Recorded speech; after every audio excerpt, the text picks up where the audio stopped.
بسم الله الرحمن الرحيم اللهم صل على سيدنا ومولانا محمد وعلى آل سيدنا ومولانا محمد وبارك وسلم وصل عليه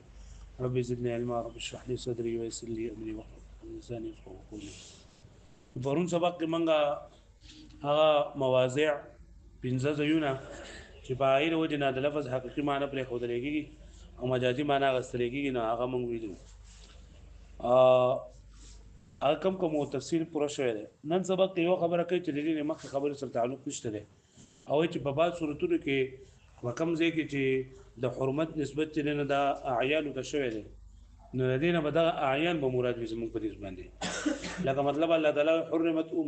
حرمت علیکم امهاتکم وتاسو باندې ستاسو موریان حرام کړی شوی دي نو ویل کې د دې حرمت نه هغه دغه معنی مراد ده حقيقي معنی مراد ده مجازي معنی دې نه مراد ده او امام شافعي رحمۃ اللہ علیہ چې دلته په پکې حرمت ته نکاح په پکې ته چې لکه تاسو سره حرمت علیکم نکاح امهاتکم یا پتا ځو باندې الله تعالی فرمایي چې حرمت علیکم الخمر پتا باندې خمر حرام شوی نه دوی باندې حرمت هغه حقيقي معنی مراد ده او چې دلته کې باندې کې شرب ته معذوف کې با اده چې حرمت علیکم شرب الخمر او چې دا پکې ته نه کوي کنه نو دا لفظ په حقيقي معنی باندې عمل نه کیږي په ځکه چې د دې تحریم د دې اضافه چند عین ته شوی دی او حلت او حرمت دا خو د فعل اوصاف دي د عین اوصاف نه دي واښو به معنی او معتزله خو بغلاوي چې را په کوم ځای کې چې دې خبره رااله چې د حرمت اضافه چند د عین د وشو نو سره په بری باندې عمل نه کولای ځکه دا مجمل نه موږ وایو دا ځوا په نه بری باندې کنه دغه وخت مناسب فعل او بس او لګو پکې دا ګران خبره نه ده لکه پوهیږئ وګوره ورته والتحریم المضاف الى الاعیان او هغه حرمت چې دغه نسبت کړل شوی اعیان ته لکه کلمحارم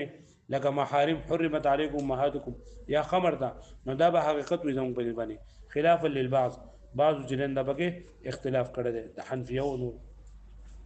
و جمله مبتدأه و دا نوې جمله ده تتمه لقوله د مخ جمله تتمه ده وبدلاله محل الكلام چې کله کله محل کلام د خبر تقاضا کوي چې د لفظ حقيقي معنی نه مراده بلکې سمانه مراده جی ابي هدا راوړي د دې پردا رد لزام الباغ چې د باز کسانو ګمان رد کی فانهم زعموا چې هغه دا ګمان کړه ده ان تحریم المضاف الى العين وکړه چې د تحریم نسبت نه دا عین ته وشي لکه محارم ته الله تعالی په قول کې شوی حرمت علیکم امهاتکم او الخمر او خمر ته نسبت لري تحریم شوی دی لکه حرمت الخمر لعینها نو دا بعض کسان وایي چې دا څه شی دی دا مجاز دی سره دا مجاز دی عن الفعل دا مجاز دی فعل اي نکاح امهاتکم ان لګه با دا حرمت علیکم امهاتکم نو مراد حرمت علیکم نکاح امهاتکم یا دا حرمت علیکم حرمت الخمر نو مراد حرمت شرب الخمر فتكون الحقيقه متروكه واذا لك حقيقي معنى مبلغ خدل شوی ده محل الكلام دلاله وجنه ولي لان المحل عين لا يقبل الحرمه ذکر دا محل وې د عین د حرمت نه قبلوي ذکر لان الحل والحرمه من اوصاف الفعل ذکر حلت او حرمت دا فعل اوصاف دي نو دا فساد پوری نشي لګي دي او لګي دا فساد پوری ولا کول فقلنا نمغرتوي نحن ان هذه الحرمه على حالها وحقيقتها دلته حرمت په خپل حال باندې او په حقیقت باندې لانه ابلغ دلته ګوره دا حرمت حقيقي معنی سره چې داسې چې دا منکړل شوی دی منکړل شوی دی نو حرمت علیکم معلوم یعنی منکړل شوی په تاسو باندې تاسو موريان وګوره وای د حرمت په قسمونه دي یو داره یو هغه قسم دی چې د فعل سره مناسب دی د فعل سره یو ځای نو کله دا حرمت د فعل نسبت دغه شي نو بیا به د عبد به ممنوع شي او فعل به منهی عنه شي یعنی دا بنده به ممنوع شي دا بنده منکړل شوی دی او دغه فعل چې دا به ممنوع عنه شي پوه شئ او کله چې دویم قسم هغه دی چې دا نه دا ملاقوي د محل سره نه ملاقوي د سره نو چې محل سره شي نو په دې صورت کې به دا عین به ممنوع شي او دا بنده به ممنوع عنه شي عین به ممنوع شي او بنده به شي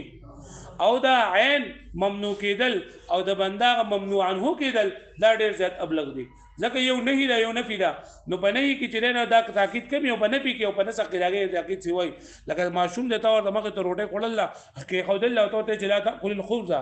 روټي مخره نه به روټي نه خو بیا معصوم له پته نه کېږي چې وړي تراوالي او خوري دي پوه شئ خو چې دا موږ ته روټۍ نشته او ورته چې لا تاکل الخبز نو دا نه بلکې څه ده نفي ده نو چې اوس دا موږ ته روټۍ نشته او ته ورته دا خبره کوي چې لا تاکل الخبز روټۍ مه خوره نو دا خبره ډېره زیاته یقیني ده چې دی به روټۍ ونه خوري پوه شوې دې باندې نو چې کله وایي دا حرمت ته د فعل د محل سره متعلق دی نو بیا دا ډیر زیات تاکید طریقه پیدا کیږي نو کا چتا حرمت علیکم فعل امهاتکم نکاح امهاتکم دی ویلې نو بیا به دا ډیر تاکید نو او چې امهات وي نو دا بنده چې له شو ممنوعان هو شو لکه پوه شو به باندې وذلك لان الحرمه نوعان ځکه حرمت په دوه قسمه ده نوع يلاقي الفعل یو هغه قسم دی چې هغه فعل سره مناسب لکه چې نکاح حرام ده نو فيكون العبد ممنوعا نو دا فعل با دا بنده به ممنوع شي او دا فعل به منهیانو شي لکه پوه شو به دی باندې ممنوع عنه بشي ونوع يلاقي المحل او یو بل قسم چې هغه ملاقي وي د محل سره فيخرج المحل نو دا وبات محل من ان يكون مباحا چې دا وي مباح وصار العين ممنوعا والعبد ممنوعا عنه او شبه دا عين ممنوع او غلام دا بنده به ممنوع عنه شي وهذا ابلغ الوجهين في المنع او دا په منع کې ډیر زیات بلیغ د بدوانو فإن الأول ذكر الأولي مثال كما يقال للطفل لك ما شمت ولا لا تأكل الخبز وهو بين يديه وهذا دمك يديه والثاني أو دويم دسره كما يرفع الخبز من بين يديه جتا ما شمت دمك روتي لريكي أو لا تأكل مخرى روتي فهو بمنزلة النفي والنسخ ندا نهي بمنزلة النفي والنسخ شو وهو أبلغ من النهي الحقيقي على ما أقمر تقليده أو دا نهي حقيقي جدا دا دير جات بلیغ د جلالي تقریر مخکې ډیر شوی دی یو نفي نسخ ولو کنه وقال بعض المعتزله او بعض المعتزله وایي چې لکه په عین باندې خو چې کړه د تحریم نسبت عین ته وشي نو عین خو د مراد غستې نشي ځکه چې حلت او حرمت دا فعل او صافتي پوه شوي نو چې هغه غستې نشي نو دلته کې تعالی او فعل پکړ دی هغه فعل ته معلوم نه دی چې صبر او باسي نو لهدا په دې باندې مې دا عمل باندې کېږي سو پور چې دی هغه وضاحت شوی نه دی او موږ ورته وایو چې نه د دې سره منشأ چې ده که نه دغه دماغ دی کمزوري دي داسې به کوي چې هغه فعل ته به ګورې چې د دې متعلق څه فعل و جواب راوباسي لکه حرمت علیکم امهاتکم دی نه د مور سره خو نور څه نه خو دغه نکاح ورسره حرامي نو ته به دغه نکاح بل لکه راوباسي یا خمر دی شرابو نو شرابو سره خو نور شل نه ده خو صرف سکي نو د هغې متعلق فعل چې دا به ته راوباسي لهذا د معتزلو دا خبره هم صحیح نه. وقال بعض المعتزلة وبعض المعتزلة فرمى إنه مجمل جدا مجمل لولي لأن العين لا يكون حراما ذكر عين حرام نره فلا بد من تقدير الفعل نو ضروري لك فعل مقدر كول وهو غير معين أو فعل جليكم جو مقدر كيكي دا غير معين لولي لاستواء جميع الأفعال ذكر جتول أفعال سري برابر دي بدي کې نو ترجیح بلا مرجح برادي فيجب التوقف لازم دي پتا باندې سکولو توقف کول وهو خلف منشأه سوء الفهم واذا خبر جندا صحيح لا او منشأ دي جندا سوء الفهم ده يعني دا فهم په دې باندې دا تقاضا دي خبرې کوي چې ستا فهم کمزور دی د دې وجنه ته دا خبره مترجم کوي لکه بس ده دا زموږ وسه څو ها زه پاګو نه پاګو خدای تاسو ته مبارک چې تاسو دا وصیات کې په صحیح طریقه باندې ښه وسوم امتحان ته لډیر شي ورځي دي نو تاسو دا خپل په طریقې سره دا یاد کړئ درې تکرارونه کوي چې په کم ځای باندې نه کوی نو وسوم زمواري مو بیا زمواري ان شاء الله د امتحان پورې زمواري او په امتحان کې بیا نه زموار ورته ته بیا په امتحان کې ماته چې را مله نه راځي دا دوه ما بیا زمواري نه دا ته ما ته بیا ته کوي چې دا ما خو ما دا سبق ویل اوس ما درل لګوا زمواري کوم ټیم وکړو دا امتحان پورې دا امتحان وشو بس بیا ختم بس ته خالي دعا وکړو ها دا ور بنکا ها دغه وکړو دا ناتو ما خلته تاسو بیا د باز لکان به بګیا راځي به نه راځي اندکال پته نه لګي نو زبرت نات شریف وې منات نه خواص مناجات ولته کړي دعا دا چې دعا مقره او الله پاک به مونږ نو خدا سو بده سو کې چې نن ما ته موبایلونه ونیسي موبایل به ما ته نه نیسي لاندې خو ته ګوره خپل ګناهونه ځان ته راځي چې مونږه بس ته کتاب ختم کو او الله جل شانه مونږ ته مونږ راشو او خپل ګناه الله تعالی ته عاجزي پېښ کو او څنګه د الله تعالی نه دعا غواړو ان شاء الله بسم الله الرحمن الرحيم اللهم صل على سيدنا مولانا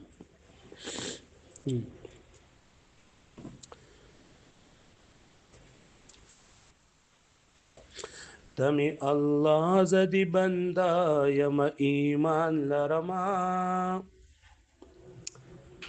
تمی الله زدی بندا یم ایمان لرما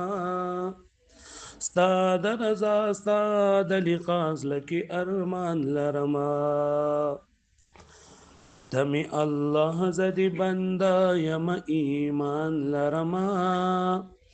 ستا د رضا ستا د لقاز لکی ارمان لرما نبوي غم نبوي را د محشر په میدان نبوي غم نبوي را د محشر په میدان زګوناګار چې ستا په شانت مهربان لرما زګوناګار چې ستا په شانت مهربان لرما ستا د رضا ستا د لقاز لکی ارمان لرما زدر روان یم داستا د لوی کرم په امید زدر روان یم داستا د لوی کرم په امید پیټه د لویو گناهونو زپزان لرما پیټه د لویو گناهونو زپزان لرما ستا د رضا ستا د لقاز لکی ارمان لرما ستا د رضا ستا د لقاز لکی ارمان لرما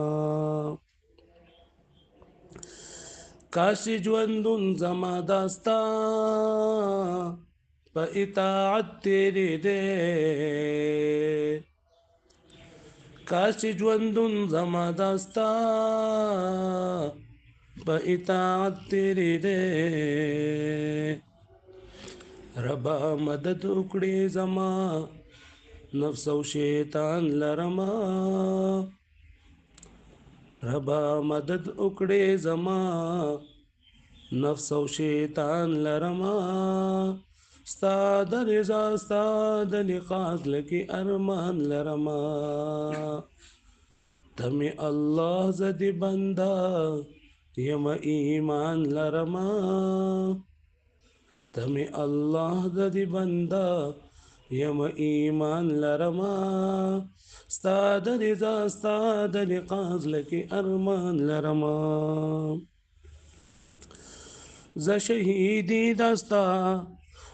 ز شهیدی د نیک عمل هیڅ سرمایه نه لرم ز شهیدی د نیک عمل هیڅ سرمایه نه لرم فقط دستا فضل و کرم بلور چشمان لرما فقط دستا فضل و کرم پلور چشمان لرما ستا د رضا ستا د لقاز لکی ارمان لرما تمی الله زدی بندا یم ایمان لرما تمی الله زدی بندا یم ایمان لرما ستا د رضا ستا د لقاز لکی ارمان لرما لا إله إلا الله الحليم الكريم سبحان الله رب العرش العظيم الحمد لله رب العالمين نسألك موجبات رحمتك وعزائم مغفرتك والغنيمة من كل بر والسلامة من كل ذنب لا تدع لنا ذنبا إلا غفرته ولا هما إلا فرجته ولا دينا إلا أديته ولا مريضا إلا شفيته ولا حاجة من حوائج الدنيا والآخرة هي لك رضا إلا قضيتها يا أرحم الراحمين يا أرحم الراحمين يا أرحم الراحمين وعنت الوجوه للحي القيوم لا إله إلا أنت سبحانك إنا كنا من الظالمين لا إله إلا أنت سبحانك إنا كنا من الظالمين اللهم صل على سيدنا ومولانا محمد وبارك وسلم وصل عليه. ربنا ظلمنا أنفسنا وإن لم تغفر لنا وترحمنا لنكونن من الخاسرين. اے د ځمکو اسمانونو بادشاه، اے د انسو جن مالکه، اے د حیواناتو حشراتو ربه، اے زمون خالق الله، اے زمون رحمان الله، اے زمون رحیم الله، اے زمون غفور الله، اے زمون ستار الله. یا الله، یا الله، منګه اس عمل زمون سره نشته دی. یا الله چې موږ ته پیش کو. یا الله زمون مثال د هغه انسان دی. یا الله چې خپل مور نه خفه شوی، د خپل مور هر خبره پرې ښودلې، هر ګناه یې د خپل مور کړی، خپل مور یې ځغلولی، د کور نه یې ځغلولی. یا الله زموږ مثال د هغه ماشوم دی چې دغه ماشوم راغلی دی، خپل مور ته اواز کوي چې زما مور ما ته ورکولاو که څه چې مې کړي دي، یا زه به بیا داسې نه کوم. یا الله موږ ستا نافرمانیانې کړي دي. یا الله موږ کوتاهیانې زموږ نه شوي دي، زموږ سره نفس او شیطان دی. یا الله ستا د علم قدر موږ نه دی کړی. یا الله ستا د لویې قدر دا موږ نه دی کړی. یا الله زمونږ هیڅ یو اندام داسې نشته دی چې په هغې باندې موږ ګناه نه دی کړی. یا الله زمونږ هیڅ عمل نشته چې تا ته موږ مخکې کړو. یا الله ما په خپل فضل و کرم باندې په موږ باندې خپل احسان وفرمایلی کړې. یا الله زمونږ ورکوټي لوی ګناهونه ټول معاف کړې. یا الله، یا الله ستا د علم ډېر زیات لوی دی. یا الله ستا قدرتونه ډېر زیات لوی دي. تا په موږ باندې ډېر زیات احسانات کړي دي. یا الله موږ د دې علم دپاره خوښ کړي یو. یا الله د دې علم دپاره دې راوباسلي یو. یا الله د نیکانو خلکو ملګرتیا دې راته نصیب کړې ده. یا الله موږ د خپل کوتاهۍ د وجې نه، د خپلې کمزورۍ د وجې نه، د خپل ګناهونو د وجې نه، یا الله موږ د دې ماحول نه فایده وانخېسته. یا الله موږ ته معاف کړې. یا الله موږ ته معاف کړې. یا الله که زموږ زړه غواړي او که نه غواړي، یا الله موږ ته معاف کړې. یا الله زموږ څومره زندګي تېره شوې ده، څومره پکې تا موږ ناراضه کړی. یا الله علم خو د دې لپاره تا موږ ته رانصیب کړی چې موږ پرې تا وپېژنو. یا الله موږ د ګناهونو نه خلاص شو. یا الله سره د علم موږ ګناهونه کوو. یا الله سره د علم په کوتاهیانې کوو. سره د علم یا الله موږ ته ناراضه کوو. یا الله سره د علم یا الله موږ خپل مور و پلار ناراضه کوو. یا الله، یا الله دا خطا موږ د معاف کړې. یا الله دا خطا موږ د معاف کړې. یا الله موږ په دې باندې ورونه نیسلی کړې. یا الله زموږ نه څومره کمیږي، څومره کوتاهیږي، څومره زموږ د یا الله د علم په باره کې د علم چې کوم اوصاف دي، د طالب علم چې کوم اوصاف دي، د علماو چې کوم اوصاف دي، یا الله د لرې لرې پورې زموږ د سره هېڅ واسطه نشته. یا الله په دې ګناه باندې موږ راونه نیسلی کړې. یا الله دا زموږ دپاره وبال جان جوړ مه کړلی کړې. یا الله ته زموږ نه رضا شي. یا الله ته زموږ نه رضا شي. یا الله زموږ تعلق د خپل ځان سره پیدا کړي. یا الله زموږ تعلق د خپل ځان سره پیدا کړي. یا الله د دنیا د څیزونو نه، د دنیا د شیزونو نه یا الله زموږ محبت وبایستلی کړي. یا الله زموږ زړه خپل ځان ته وزګار کړي. یا الله، یا الله ستا په موږ باندې لوی احسانات دي. یا الله موږ خو د خپل عمل په وجه باندې یا الله د هیڅ نه کتاب ویلو لایق یو، یا نه د قرآن مجید د ویلو لایق یو، یا الله نه د قاعدې ویلو لایق یو. یا الله تا په مخ ما په خپل فضل او احسان باندې یا الله موږ قبول کړي. یا الله موږ ته مقبولیت نصیب کړي. یا الله موږ ته قبولیت نصیب کړي. یا الله څنګه چې موږ په دې دنیا کې خوشاله کړو، یا الله زموږ څومره زندګي پاتې د دنیا یا الله په خوشحالۍ باندې تېره کړي. یا الله، یا الله زموږ مور پلار زموږ په دې ثوابونو کې زموږ د مور پلار حصه وکړي. یا الله څومره موږ محنتونه کوو، کوششونه کوو، یا الله هغه بارور کړي، د هغې فایدې یا الله موږ ته په دنیا کې او په آخر کې راکړي. یا الله ستا ذات ډېر لوی دی. یا الله ستا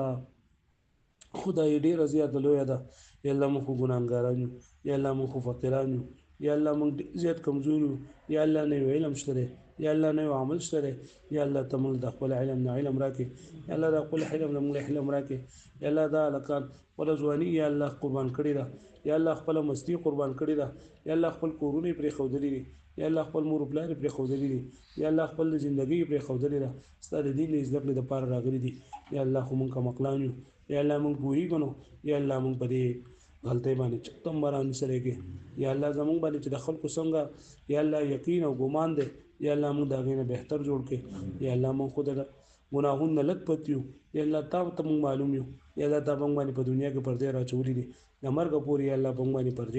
خپل پردې قایم او دایم وساتي.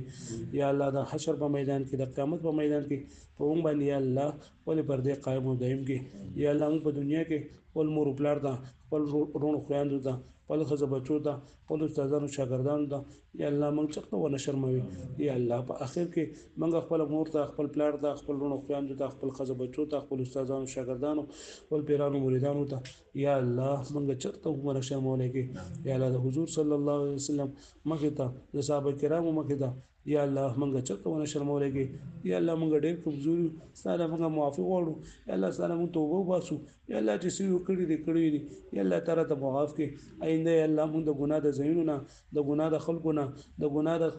کم کسان چې په کم ځای کې ګناه کوي یا الله دا غزي ته یا الله موږ د ناس نمبر نصیب کوي دا خلکو نه زموږ نفرت پیدا کړي یا الله دې کسان سره زموږ مینه محبت پیدا کړي یا الله چې دا و پر دوه باندې موږ ته تر یادېږي یا الله دې کسان سره زموږ مینه محبت پیدا کړي یا الله چې دا و پر دوه باندې یا الله موږ د آخرت پیدا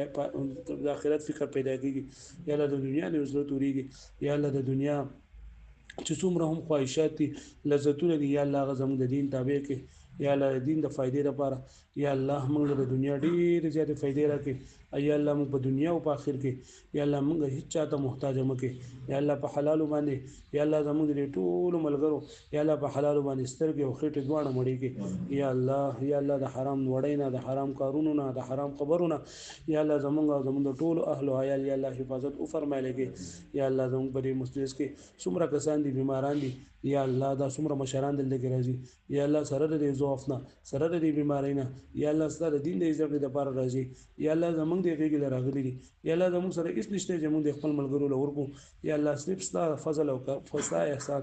یا دوی ته د وسیله کو یا الله د طلبه مو ته وسیله کو چې دا ستا پاک خلق ته سره دین د عزت لپاره یا الله تعالی ورکړي دي یا الله دې په وجه ته په موږ باندې رحم فرمایله کې څومره دوی مهنتونه کوي کوششونه کوي سعی کوي او دوی ته تکلیف دی یا الله دې تکلیف باوجود یا الله په دې یو قسمه کې باندې دوناستي یا الله په دوه په کورسۍ نه بغیر نشي کېناسته یا الله بیا هم ستاسو دین د عزت لپاره الله دا خدمتونه کوي او یا الله دا مهنت کوي یا الله دا مهنت په دین او په دنیا دواړو کې قبول کړي یا الله په دنیا او په آخرت دواړو کې قبول کړي یا الله زموږ څومره رشتہ داران وفات شوي دي د چا مور پلار وفات شوي یا الله هغوی ته مغفرت کامله او تامه نصیب کړي یا الله څومره زموږ په وجودونو کې بیماریاں دي روحاني بیماریاں دي جسماني بیماریاں دي زموږ په کورونو کې بیماریاں دي یا الله د خپل نیک عمل لپاره یا الله د لوی خپل اعمالو لپاره یا الله غوښته صحت کامله موږ ټول درا نصیب کړي یا الله زموږ د دنیا ژوندۍ په خیر سره په امن سره تیر کړل کې د آخر ژوندۍ یا الله زموږ په ډیر بهترین انداز باندې تیر کړل کې د قبر د عذاب نه د آخرت د عذابونو یا الله زموږ د عیال حفاظت فرمایله کې یا الله مسلمانان مضبوط کې یا الله دین مضبوط کې په مسلمانانو کې چې الله څومره تفریقي دي څومره په مسلمانانو کې اختلافات دي یا الله دا په اتفاق او اتحاد سره بدل کې یا الله موږ په پوره دین باندې چلیدو توفیق راکړي یا الله موږ ته مشر او کشر یا الله عزت او احترام دا موږ ته نصیب کړي یا الله د خراب خلقونه د خراب خبرونه د خراب عادتونو نه زمونږ د ټول اهل عیال یا الله په دنیا او په آخر کې یا الله په دین او په دنیا کې زموږ د خراب خلقونه حفاظت فرمایلی کې یا الله به موږ اخلاص پیدا کړي تقوا پیدا کړي یا الله به موږ للهیت پیدا کړي یا الله د ریا نه د سمعت نه د شهرت نه د خراب عادتونو نه د تکبر نه یا الله زموږ نفسونه یا الله محفوظ کړي یا الله مسلمانان په کوم ځای کې یا الله دې غالب کړي یا الله کفر مغلوب کړي په کوم ځای کې مسلمانان یا الله په تکلیف کې یا الله هغه تکلیف ته ختم کړي صلی الله علی النبی الکریم وعلى اله وصحبه اجمعین برحمتک یا ارحم الراحمین.